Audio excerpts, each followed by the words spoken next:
하나님께서 오늘 주시는 말씀 데살로니가 후서 1장 1절부터 12절입니다. 신약성경 334쪽입니다. 데살로니가 후서 1장 1절부터 12절입니다. 바울과 실로아노와 디모데는 하나님 우리 아버지와 주 예수 그리스도 안에 있는 데살로니가인의 교회에 편지하노니 하나님 아버지와 주 예수 그리스도로부터 은혜와 평강이 너희에게 있을지어다.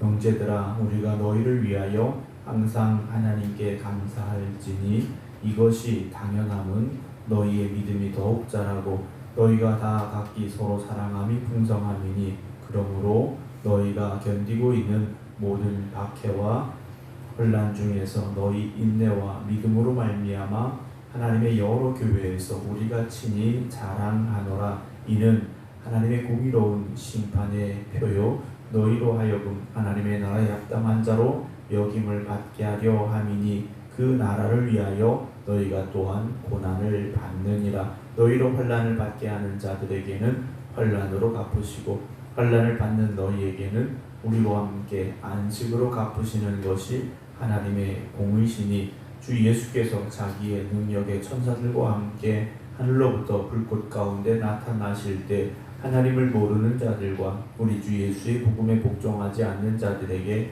형벌을 내리시리니 이런 자들은 주의 얼굴과 그의 힘의 영광을 떠나 영원한 멸망의 형벌을 받으리로다.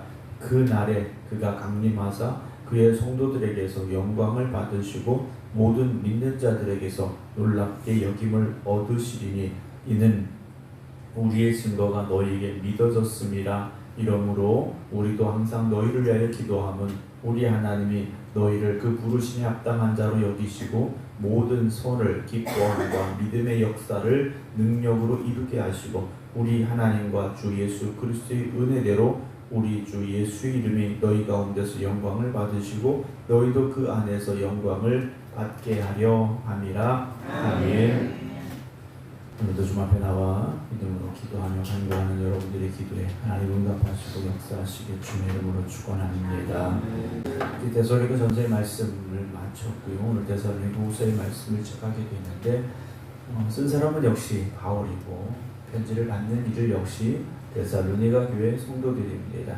바울이 데살로니가 전서를 기록하고 얼마 되지 않아서 또 이 데살로니가 후서를 기록하게 되는데요.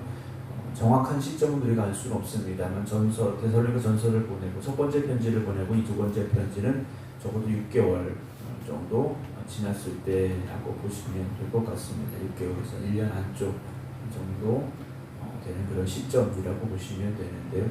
첫 번째 편지를 썼고 이어서 바로 두 번째 편지를 쓴 것이죠. 요즘처럼 어떤 소식이 금방금방 전해지던 시기는 아닙니다. 누군가의 입을 통해서 말이 전해지고 또 누군가 와서 또 직접 전하지 않는 이상 알 수 없는 그런 시대였지 않습니까? 첫 번째 편지를 보내고 얼마 되지 않아서 데살로니가 교회로부터 또 다른 소식이 들려왔던 것 같습니다. 그래서 바울은 이 두 번째 편지를 써서 데살로니가 교회 성도들을 다시금 권면하고 또 위로하고 있는데요. 역시 마찬가지입니다. 핍박입니다. 첫 번째 주제는 핍박이죠. 바울 역시 데살로니가에서 핍박 때문에 베레아로 떠날 수밖에 없었고 그로 인하여 3주만 말씀을 전했던 곳이 데살로니가입니다. 바울이 떠났다 그래서 교회를 향한 핍박이 사라진 것은 아니죠. 교회가 세워지고 교회가 든든히 서갈수록 교회를 향한 핍박은 계속 되어졌고 또 그 당시에 황제가 자기를 신격화하는 일 때문에 또 교회가 핍박을 받는 일들이 일어나게 됐습니다. 오늘 1절 보면 바울과 실로아노와 디모데, 바울과 실로아노와 디모데 이 세 사람 이름이 같이 등장을 하고 있고요. 이들은 바울이 두 번째 전도 여행에서 함께 했던 이들이고 정말 목숨 걸고 복음 전하는 일에 힘썼던 사람들입니다. 오늘 우리의 이름은 어떤 이름입니까? 가끔 뉴스에 보면 좋지 못한 일들로 인하여 성장하는 이름들이 있습니다. 오늘 우리의 이름은 하나님의 생명책에 기록된 이름이 되어져야 되고 하나님 앞에 기쁨이 되는 이름으로 불려질 수 있어야 됩니다. 하나님 아버지와 주 예수 그리스도 안에 있는 데살로니가인의 교회에 편지한다 그랬습니다. 교회는 하나님과 예수 그리스도 안에 있어야 되고 성령의 역사가 함께하는 교회가 되어져야 됩니다. 교회가 어떤 지역에 건물로 세워졌다. 그래서 그것이 교회는 아니지 않습니까? 물론 사람들이 볼 때는 건물 교회처럼 생겼고 뭐 십자가가 있고 교회 이름이 붙어 있으면 의례 교회겠거니라고 생각을 합니다. 그러나 진정한 교회는 아우레이 고백처럼 하나님 우리 아버지와 주 예수 그리스도 안에 있어야 되고 그 교회를 통하여 성령의 역사가 함께 하시는 교회가 되어져야 되죠. 우리 생각교회가 정말 하나님 우리 아버지와 주 예수 그리스도 안에 있는 교회 될 수 있도록 우리가 먼저 주님 안에 거하는 성도들 되어져야 됩니다. 하나님 아버지와 주 예수 그리스도로부터 역시 무엇입니까? 은혜와 평강이 너에게 있을지어다. 바울의 고백은요 정말 그의 삶 속에서 체험되어지는 고백이지 않습니까? 은혜와 평강입니다. 교회는 은혜와 평강이 있어야 됩니다. 교회가 은혜가 사라지면 흔들릴 수밖에 없습니다. 평강이 사라졌다는 건 이미 흔들리고 있다는 거죠. 여러분 세상에서 우리가 치열하게 살다가 교회에 들어와서 마음의 평안함을 누릴 수 있어야 됩니다. 성장하는 교회들을 보면 평안함이 있다는 거죠. 시끄럽고 문제가 있는 교회는 성장할 수가 없습니다. 교회는 평안해야 됩니다. 평안한 교회에서 어떤 일들이 있습니까? 믿음이 자라나야 됩니다. 하나님 안에 있는 교회, 주 예수 그리스도 안에 있는 교회, 성령이 역사하시는 교회가 되어서 믿음이 점점 자라가야 되죠. 거센 풍파가 밀려올지라도 흔들리지 않는 믿음의 교회가 되어져야 되고 또 그런 교회는 어떤 특징이 있느냐? 사랑이 풍성합니다. 3절 보면 형제들아 우리가 너희를 항상 하나님께 감사할지니 이것이 당연함은 너희 믿음이 어떻게 됩니까? 더욱 자라고 그랬어요. 그러니까 바울이 데살로니가 교회에 들려오는 소식을 들어보면 믿음이 점점 자라고 있었다라는 거죠. 믿음이 점점 자라고 있었다는 겁니다. 어느 순간 우리의 믿음이 멈출 수 있습니다. 우리의 믿음이요 멈춰버릴 수 있다는 거죠.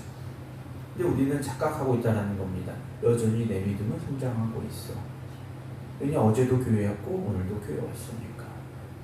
우리는 그렇게 우리의 믿음의 어떤 모습을 통해서 우리의 믿음의 성장에 대해서 스스로 성장하고 있다는 착각과 인정을 하고 있을 수 있다는 거죠. 그러나 우리가 생각하는 성장이 아니라 하나님 보시기에 성장하는 하나님 보시기에 더욱 자라는 우리의 믿음이 되어져야 됩니다. 그리고 너희가 다 각기 서로 사랑하고 있는데 이것이 풍성하다는 거죠. 어느 누구만 사랑하고 있는 것이 아니라는 겁니다. 어느 한 사람만 성도들을 사랑하고 있는 것이 아니라 모든 성도들이 함께 서로를 사랑하고 있는데 그 사랑이 어떤 사랑입니까? 풍성한 사랑이라는 거죠. 교회는 사랑이 풍성해야 됩니다. 교회라는 것은요 세상에서 지치고 상처받고 연약해져서 다시 들어오는 곳이 교회입니다. 그래서 거기서 다시 힘을 얻어서 세상을 향해 나가야 됩니다. 지금 러시아 우크라이나 전쟁이 계속되고 있는데요. 우크라이나나 러시아나 무기가 떨어지고 있는데 무기가 공급이 되지 않는다면 더 이상 전쟁을 할 수가 없지 않습니까? 그래서 러시아는 북한이나 이런 데 무기를 자꾸 공급받으려고 하고 우크라이나는 서방이나 미국이나 자꾸 무기를 공급받아서 전쟁을 계속 치러가고 있는데요. 우리가 계속해서 내 안에서 생겨날 수는 없습니다. 교회에 들어와서 위로받고 격려받고 힘을 얻고 그래서 다시 세상을 향해 나가야 되죠. 그럴 때 우리가 힘이 있는 믿음을 가지고 세상을 향해 나아가 승리할 수 있는 겁니다. 세상에서 지쳤는데 교회에 들어와서 더 지친다. 그럴 수는 없다는 거죠. 그래서도 안 된다는 겁니다. 여러분 우리가 함께 예배드릴 때 교회 안에서 함께 교제할 때 정말 힘을 잃어버려서 낙심하고 쓰러지는 일을 다시 일으켜 주셔야 되고요. 다시 힘을 얻을 수 있도록 여러분 격려해 주시기 바랍니다. 위로받고 격려받고 그래서 힘을 얻어서 세상을 향해 나가야 또 힘 있는 믿음의 용사들이 될 수 있지 않습니까? 우리가 밥을 한 끼만 안 먹어도 뭔가 허전하고 배가 고파지지 않습니까? 여러분, 교회 들어와서 우리가 영적으로 힘을 얻으려면 말씀으로 인하여 우리 믿음의 양식이 되어져야 되고요. 함께 기도함으로 인하여 영적인 힘이 다시 충만해져야 됩니다. 그리고 세상을 향해 나가야 되죠. 그럴 때 교회가 성장할 수 있고 교회가 평안함 안에서 든든하게 성장해 나아가는 그런 교회가 될 수 있습니다. 4절 보면요. 그러므로 너희가 견디고 있는 모든 박해와 환난 중에서 데살로니가 교회가 평안했던 게 아니라는 겁니다. 모든 박해와 환난이라고 말하고 있는데 이걸 지금 견뎌내고 있다는 거죠. 어떻게 견뎌냅니까? 너희 인내와 믿음으로 견뎌내고 있는 겁니다. 오늘 우리에게도 여러 가지 많은 환난이 찾아올 수 있습니다. 여러분, 예수 믿는다고 해서 우리가 하나님 믿는다고 해서 고난이 없는 게 아닙니다. 성도들에게도 질병이 찾아올 수 있고 인생에 문제가 올 수도 있고 경제적인 어려움도 올 수 있고요. 관계에 어려움이 생길 수도 있다는 겁니다. 그런 우리에게 찾아오는 많은 고난과 환난을 부정해서는 안 됩니다.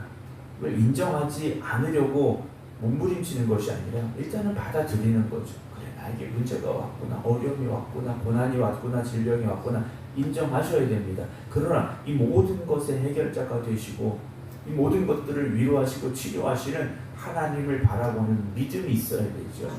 믿는 자에게 역사하시는 하나님을 여러분 바라보시기 바랍니다. 그리고 인내함으로 기도하시기 바랍니다. 하루하루 기도하며 믿음의 인내함을 가지셔야 됩니다. 그래서 바울은요, 그로 말미암아 하나님의 여러 교회에서 우리가 친히 뭘 자랑합니까? 데살로니가 교회를 자랑하고 있다는 거죠. 야, 데살로니가 교회를 봐라. 그 많은 환난과 핍박과 박해가 왔는데도 믿음과 인내함으로 이겨내고 있지 않느냐. 여러분, 우리 생각교회가 모든 믿는 자의 본이 되는 교회 되기를 주의 이름으로 축원합니다.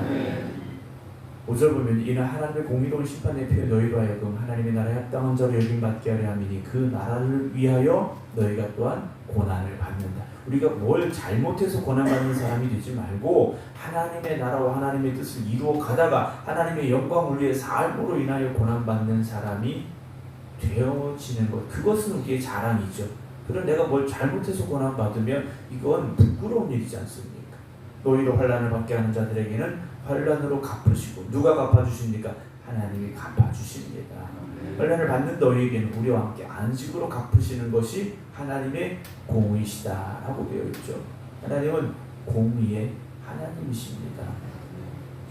주 예수께서 자기의 능력의 천사들과 함께 하늘로부터 불꽃 가운데 나타나실 때, 주님의 재림의 때죠. 하나님 모르는 자들과 우리 주 예수의 복음에 복종하지 않는 자들에게는 형벌을 내리시니 이런 자들은 주의 얼굴과 그의 힘의 영광을 떠나 영원한 멸망의 형벌을 받는 사람이 될 수밖에 없습니다. 여러분, 세상을 부러워하지 말자라는 거죠. 세상의 화려함, 세상의 번영, 여러분 이건 영원한 게 아니라는 거죠. 영원한 하나님의 나라를 바라보시고 그 나라를 소망하셔야 됩니다.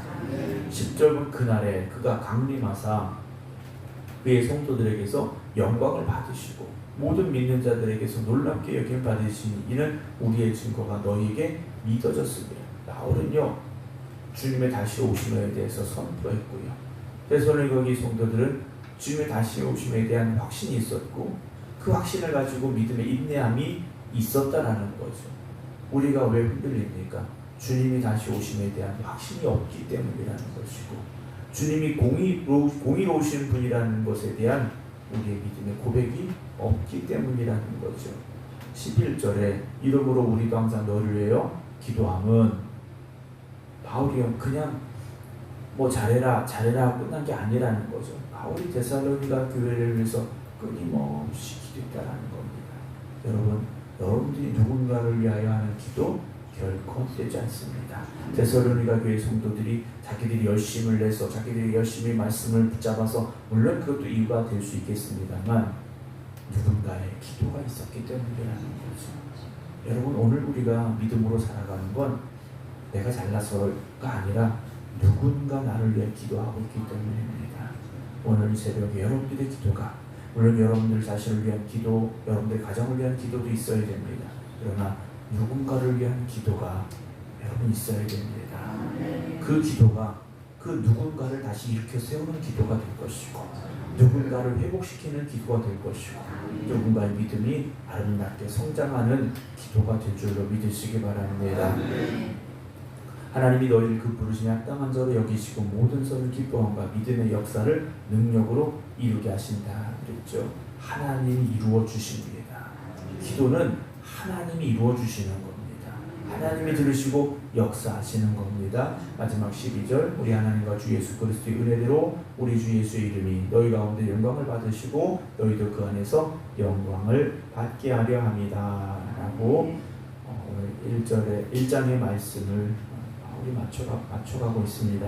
사랑하는 성도 여러분, 오늘도 우리가 나를 위하여 사는 삶이 아니라 하나님의 나라, 하나님의 영광을 위해 살아가는 삶이 되시기 바랍니다.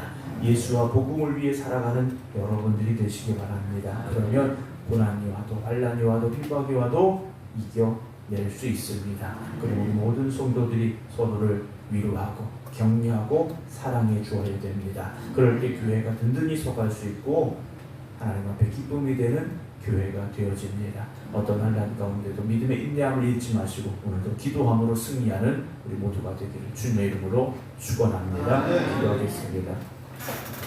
오늘도 우리와 함께 하시고 우리를 붙잡아 주시는 하나님, 우리가 세상을 살아가면서 참으로 연약한 그리고 흔들리는 모습을 가지게 됩니다. 핍박 앞에 무너질 때도 있습니다. 그러나 오늘 이 새벽 다시 하나님의 능력에 의지하여 믿음으로 기도하는 성도들을 주님 붙잡아 주시옵소서.